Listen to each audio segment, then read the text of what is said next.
I feel sorry for Jesus. That's how I feel. He had a hard life. I mean, the last day was particularly difficult, but he had to wear that thong, just dish rag, yanked up his balls, carrying his cross like just a rash. He had a weird life. I'm reading about Jesus. I have this book about Jesus. I'm going to share it with you. This is a book about Jesus. Actually, only this much is about Jesus.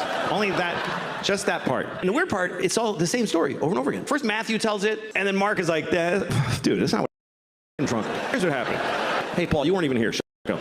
It's interesting because when you read the stories, some of them are just basic life in the Jesus life. Okay, here's one, John chapter 2. And on the third day, there was a wedding, and the mother of Jesus was there. And when they wanted wine, the mother of Jesus saith unto him, they have no wine here. And Jesus saith unto her, woman, what have I to do with thee? Just life. Mary was an alcoholic. He took her to a wedding, and there's no wine, Jesus. What am I supposed to do here without wine? Anyway, they had no wine, so Jesus went to the guy running the wedding, and he was like, look in the water barrel. Like a close-up magician. Why don't you take a look? Told him to look in the water barrel, and he looked, and it was wine. Everybody rejoiced.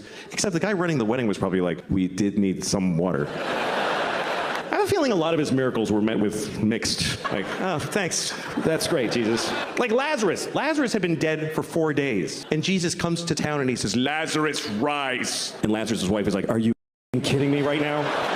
But so here's a story that I want to read to you. I've never seen it in a Jesus movie. This story is not in any movies about Jesus. Mark chapter 11. It's when Mark went broke. And Jesus entered into Jerusalem. And on the morrow, Jesus was hungry. And seeing a fig tree afar off, having leaves, he came to it. But when he came to the tree, he found nothing but leaves. For the time of figs was not yet. And Jesus answered and saith unto the tree, no man shall eat fruit of thee hereafter and forever. And the disciples heard it. And in the morning when they passed by, they saw the fig tree dried up from the roots and dead. And Peter, calling to remembrance, saith unto him, Master, behold, the fig tree which thou dost cursest has withered away and died.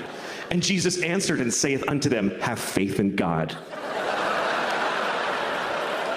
What the kind of a Jesus story is that? Hey, Jesus, you killed a tree. That's right, mother.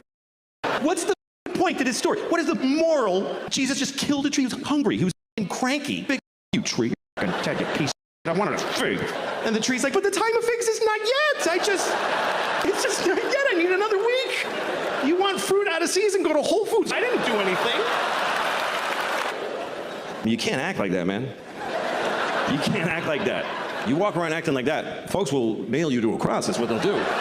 They will. You gotta fucking cool it, Jesus. He got a little, that's really what happened. Got a little shitty. A little big, he went to Jerusalem. It's a big town for a boy from Galilee. And he didn't just walk into Jerusalem. He walked in and his friends were like, King of the Jews, y'all. The Jews didn't like that. The Jews were like, not my president, whatever.